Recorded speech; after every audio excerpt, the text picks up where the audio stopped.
White House Chief of Staff John Kelly praised Robert E. Lee and said lack of compromise led to civil war. Posted 10.31.2017.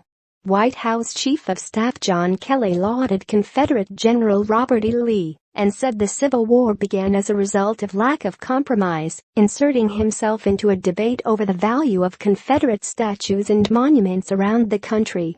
President Donald Trump's chief of staff made the comments on conservative commentator Laura Ingraham's new Fox News show on Monday evening. "I would tell you that Robert E. Lee was an honorable man," Kelly said. "He was a man that gave up his country to fight for his state, which 150 years ago was more important than country. It was always loyalty to state first back in those days. Now it's different today. But the lack of an ability to compromise led to the Civil War, and men and women of good faith on both sides made their stand where their conscience had them make their stand." In the interview, which also touched on the indictments made Monday by a federal grand jury of Paul Manafort, the Trump campaign's former chairman, and his longtime business partner, Kelly shared his thoughts on how Americans view events from the past.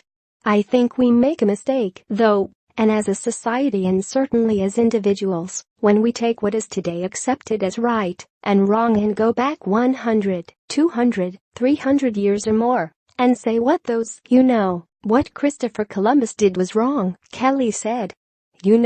500 years later, it's inconceivable to me that you would take what we think now and apply it back then." The former Marine general's comments were met with criticism on social media, where some said there is no compromise with slavery, and others compared his remarks with those made by the president in the past. Ta-Nehisi Coates, a prominent writer and MacArthur Genius Grant recipient, posted a thread on Twitter analyzing the different compromises made on enslavement from America's founding, including, among others, the 3/5 compromise. "Shocking that someone charged with defending their country, in some profound way, does not comprehend the country they claim to defend," Coates wrote.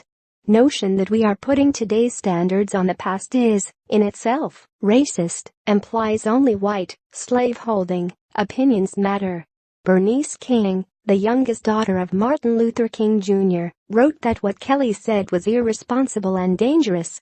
"It's irresponsible and dangerous, especially when white supremacists feel emboldened to make fighting to maintain slavery sound courageous." https://t.co/qb2x7qhg7m B.A. King, at Bernice King, October 31, 2017. Kelly on both sides. The Civil War. Good people on both sides who should have compromised. The arrogant assertions of history, the lack of understanding of the good and bad in our history. The ugly messages in those assertions.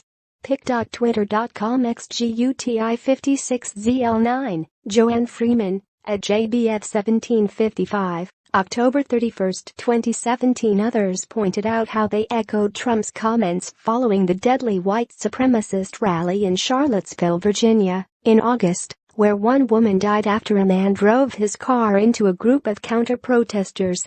Then, Trump cited violence on many sides as white nationalists rallied to protect the Confederate statue of Robert E. Lee.